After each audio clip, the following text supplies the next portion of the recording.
Good morning, everybody. It's Rick Thomas from Obsolete Video Services. Hey, guys, I get a lot of questions about this, and so today's a perfect example to talk about it.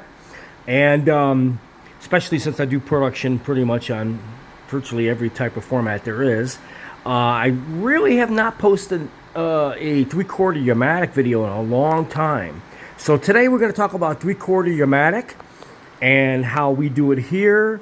Three-quarter Umatic is tapes that are gigantic, used in the 80s and 90s, even up into the 2000s. It was a very analog type of tape, as you would put it. These things are a nightmare.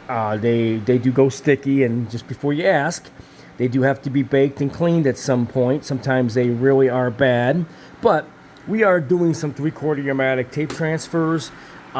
These smaller tapes are the worst. Absolute worst. This design was just pure crap, and you have a lot of problems with these as well. Anyways, we're doing some three-quarter Umatic transfers today, and as you can see, I've got my three-quarter Umatic machine sitting up here, and we're running some files for this customer, and this is a school, and they've got a lot of tapes and all that kind of stuff. All right, here at Obsolete Video Services, the best way to actually do this, if you want a one and done, so you could throw these frickin' tapes in the garbage, is to do them like the ProRes, a ProRes file. That's really the best way to do it. Here, basically, we run through state-of-the-art time-based correction with noise reduction, color correction as well. These cards are meant to balance out your signal as good as it's going to get, and then you're able to monitor it on a monitor below to make sure your signals are at the proper levels. All right, and then you can check your audios and everything all at the same time. And this is really the best way to do it, to get the best quality out of these three-quarter Umatic tapes.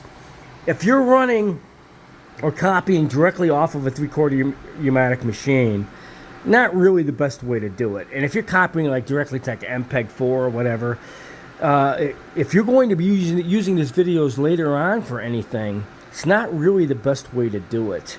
You want to make sure the video signal is the best it's going to get. So use time-based correction and color correction if possible. I have had people asking me all the time, how it's almost impossible to get any decent time-based correctors or color correctors on eBay. Yes, that's true. It's very, very hard.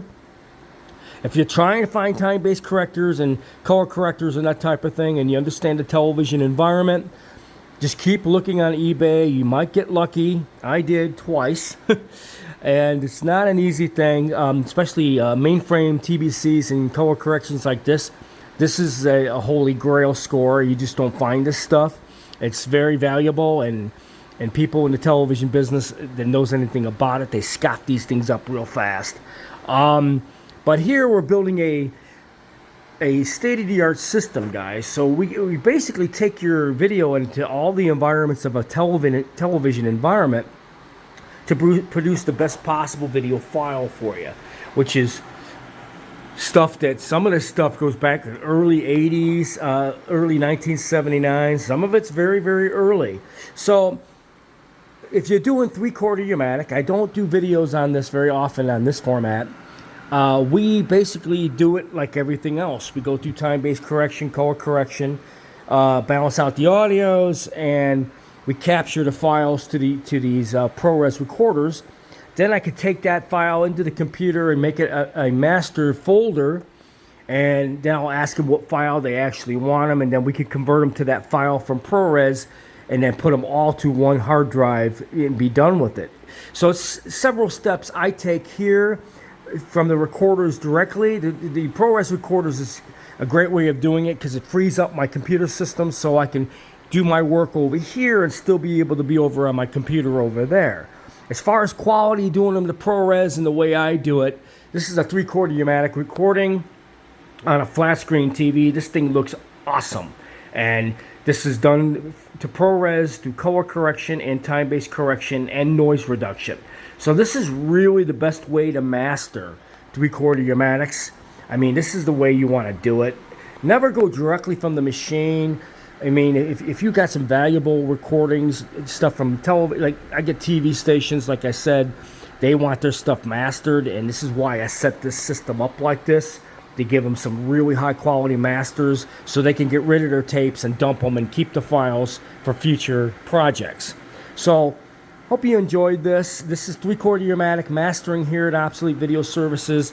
We do it to ProRes, to a broadcast environment first, then to the computer over here, and then we could take that file and give them whatever they want to a hard drive when we're finally done with the collaboration of tapes.